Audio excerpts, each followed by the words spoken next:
Нам предлагали квартиры с шикарным вот таким видом, вот таким и даже таким, с панорамой на все побережье и дизайнерским ремонтом.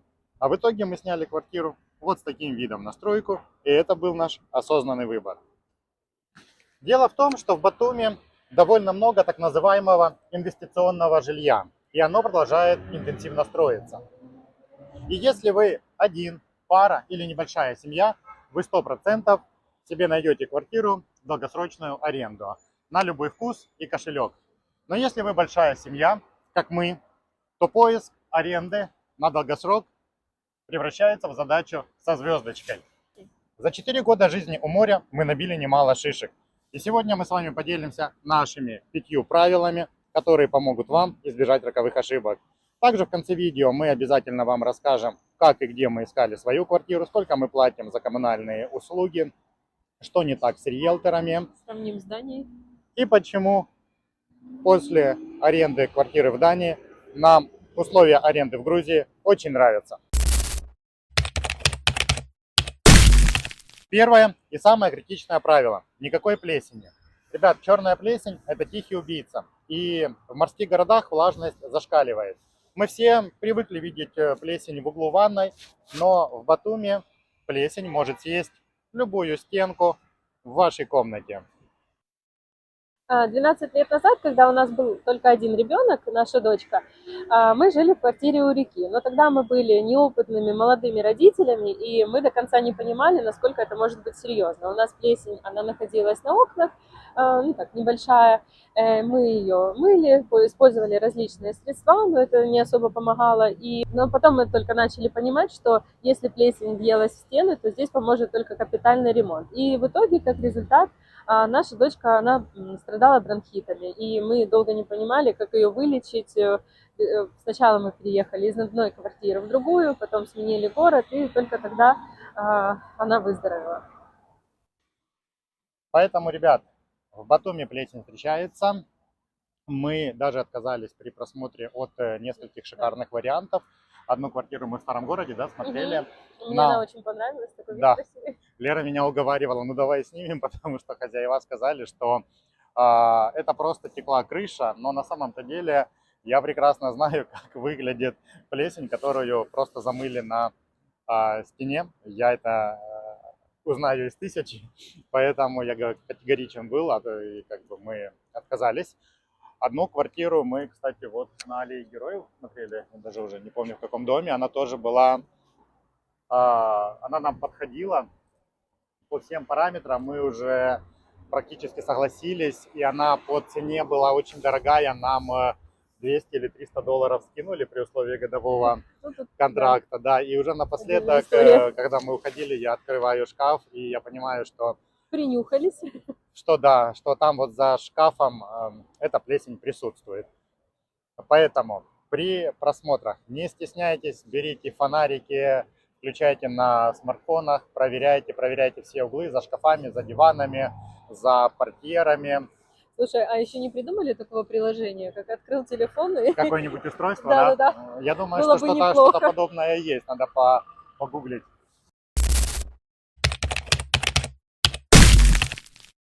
Если вы не хотите сражаться каждый день с плесенью и не промерзать зимой, то обязательно ищите квартиру с индивидуальным газовым отоплением. То есть у вас на балконе должен висеть газовый двухконтурный котел, либо в крайнем случае теплый пол по всей квартире. При этом газ в Батуми, да и в Грузии вообще, это не роскошь, он есть практически в каждом доме. Но не забываем про инвестиционное жилье, которое рассчитано на туристов на высокий сезон.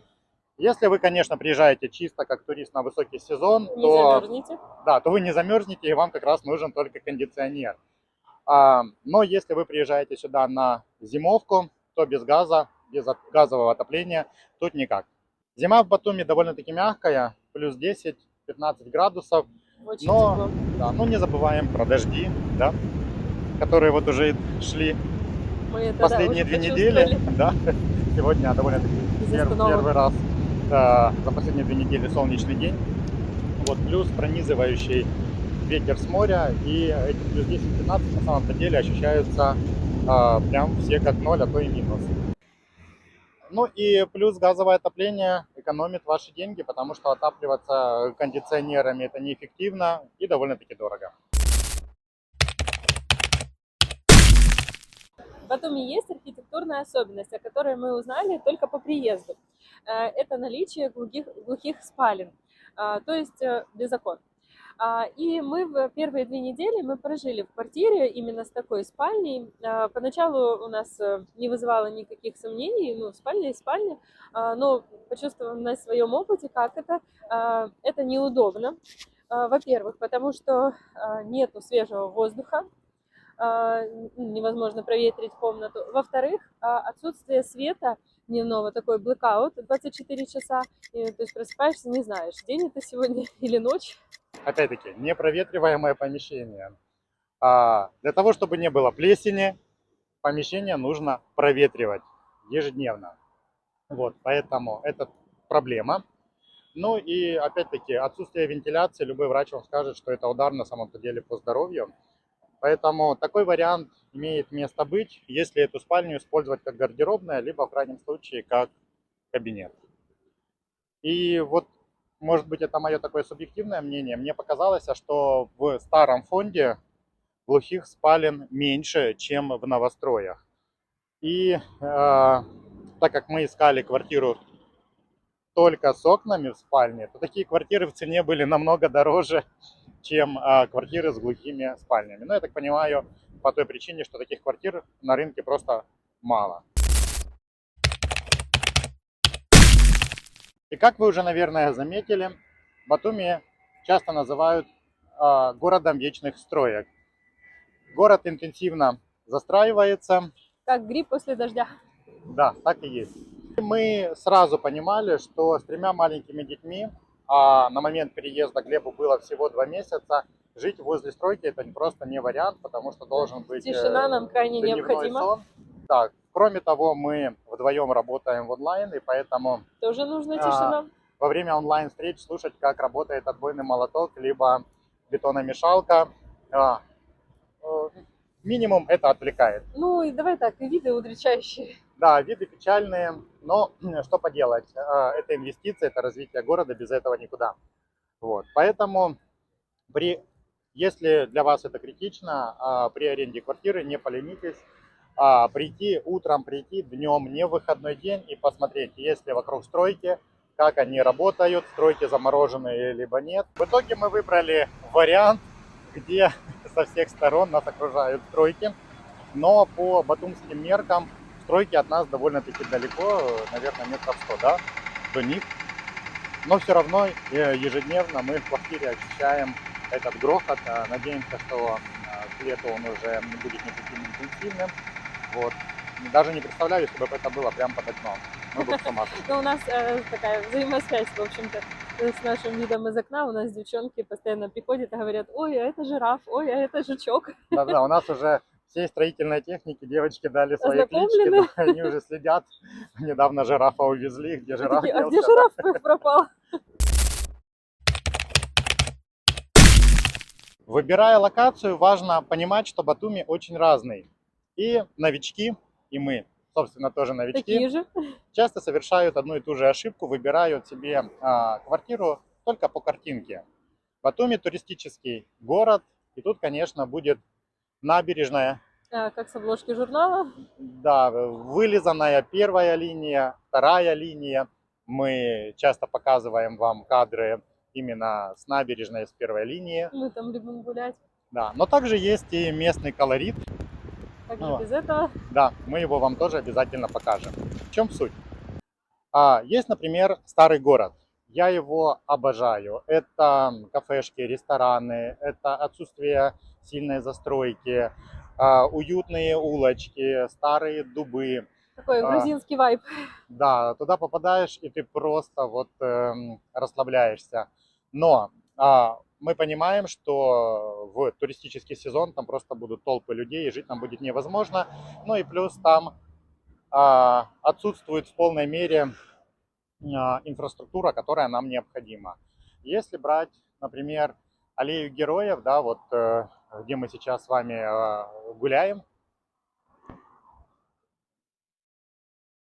здесь все по-другому. Это небоскребы, это бетон, это стекло.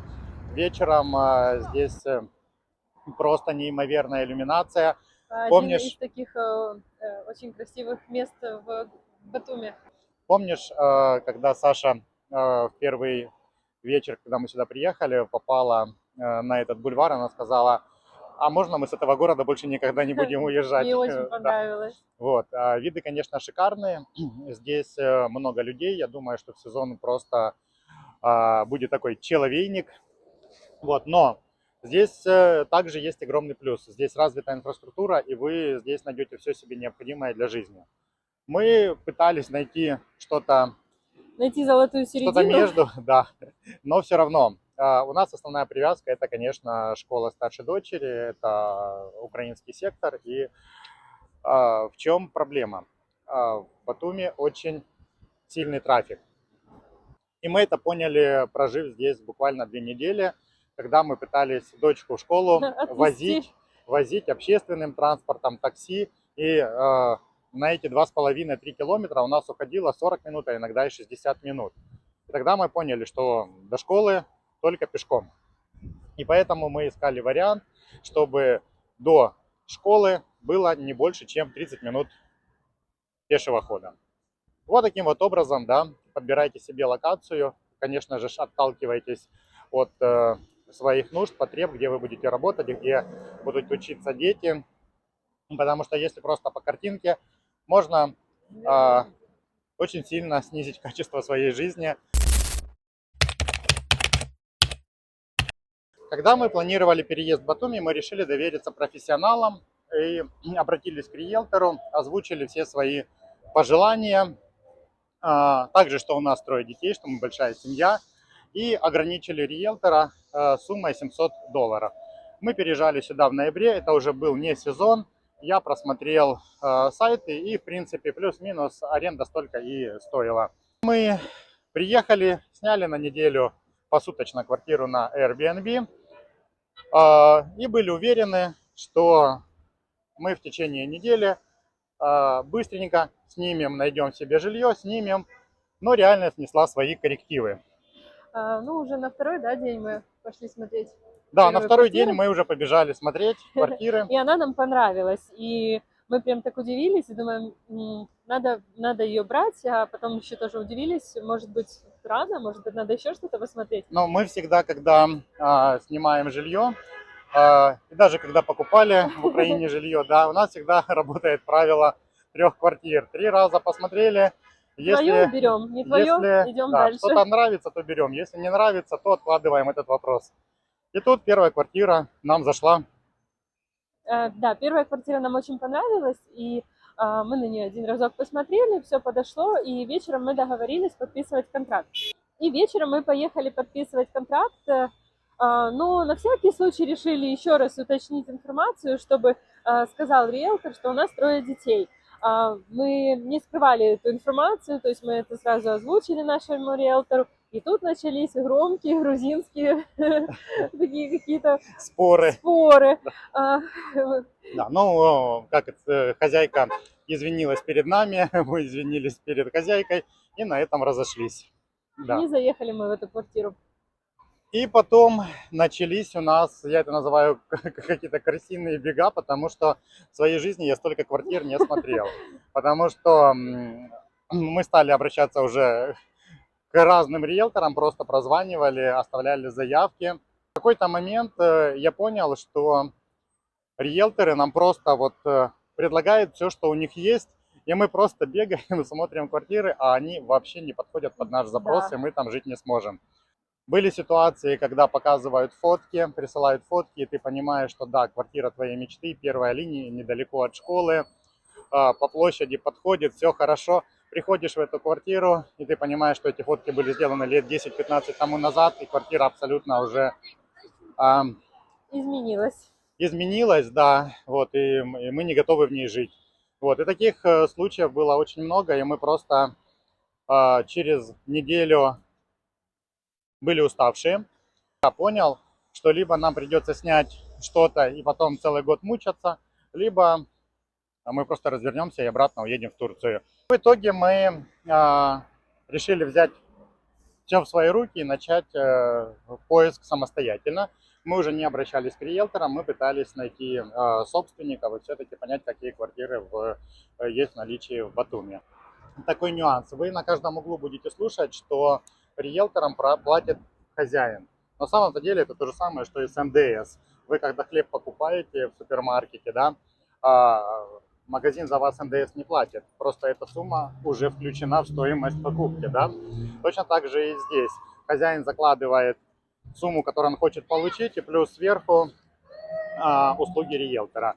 Да, фактически вы не передаете деньги риэлтору, это делает хозяин, но это уже будет включено в стоимость. И дальше мы стали искать квартиру от хозяина. Смотрели на My Home, основной, наверное, ресурс в Батуми. Потом мониторили чаты. И счастливая случайность. Да, мы просто шли по улице, да, и на магазине висело объявление распечатанное 2+1 хозяин в этом доме. Мы посмотрели, дом нас устраивает, все хорошо, локация тоже.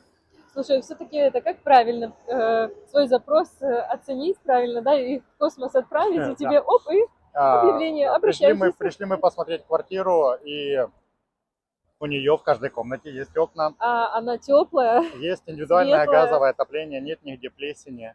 Да, и она большая, 85 квадратов, если я не ошибаюсь, то есть нам всем есть место, где разместиться. Вот как-то так мы сняли и нашли себе жилье.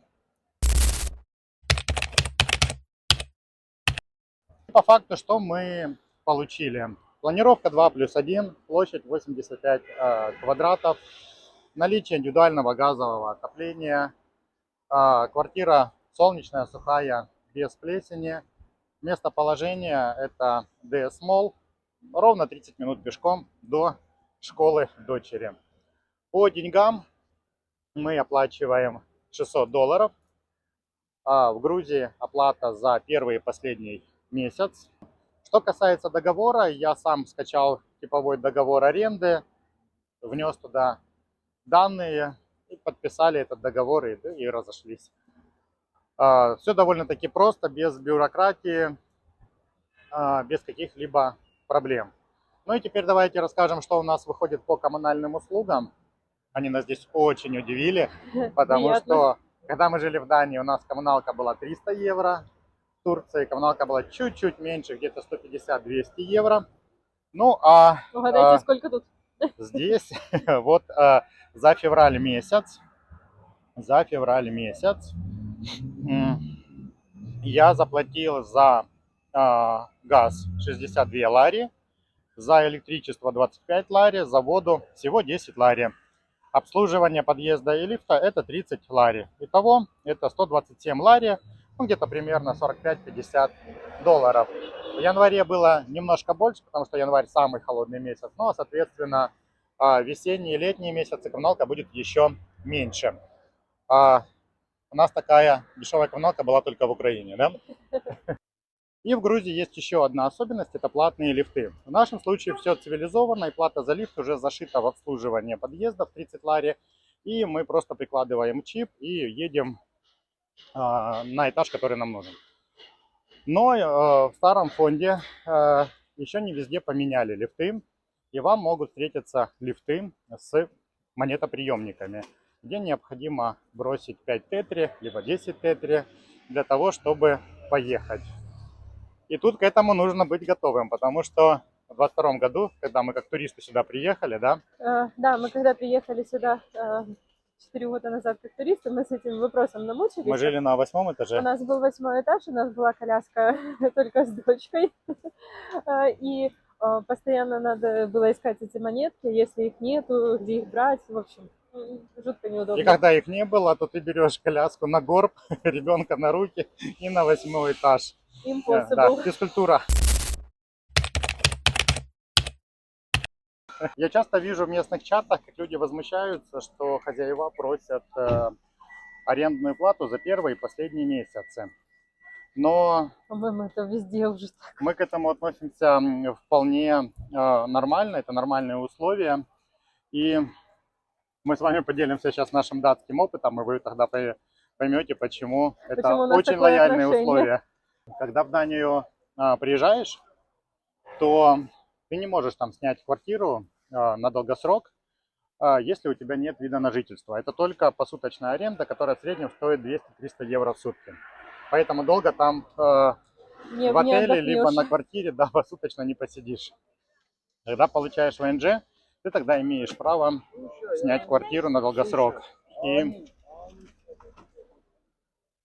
первое, это квартиры абсолютно пустые. В нашем случае у нас в квартире была печка газовая, духовка, холодильник Холодильник. и кухонная мебель. И на этом все. Ну, это нам повезло. Электричество было проведено, но ни одной лампочки, ни одного светильника, ничего нет. Да. Европейская практика. Да, и когда ты приезжаешь просто с чемоданом вещей, да, то тебе также надо покупать еще инструмент, дрель для того, чтобы это все обустроить. Также, когда ты съезжаешь, то ты должен все из квартиры вынести и оставить. В какую квартиру заехал, Да. из такой выехать. Такой самый неприятный момент – это при заезде ты должен положить на счет, на специальный счет залоговую сумму. В нашем городе это было стандартно 3500 евро. Это плата за будущий ремонт. То есть, когда мы съезжаем, то хозяева якобы делают ремонт. Но когда мы съезжали, Олег сделал ремонт. да, я его делал. То есть, как бы я был Всё уверен, вычисто. что нам все вернут, но нет. В итоге управляющая компания решила заново шлифовать паркет, заново перекрашивать стены. Вот. У нас есть подозрение, что никто ничего не делал. Поэтому по приезду в Батуми, когда мы увидели, что квартиры с мебелью, с бытехникой, с достойным ремонтом стоят вполне вменяемых денег. Надо И брать. оплата за первый и последний месяц без какой-либо бюрократии, не нужно иметь ВНЖ. То нам это показалось райскими условиями. Если вам зашло это видео, вы знаете, что делать. Подписываемся, лайк, колокольчик и не пропускаем наши следующие видео о нашей жизни в Батуми. Пока-пока!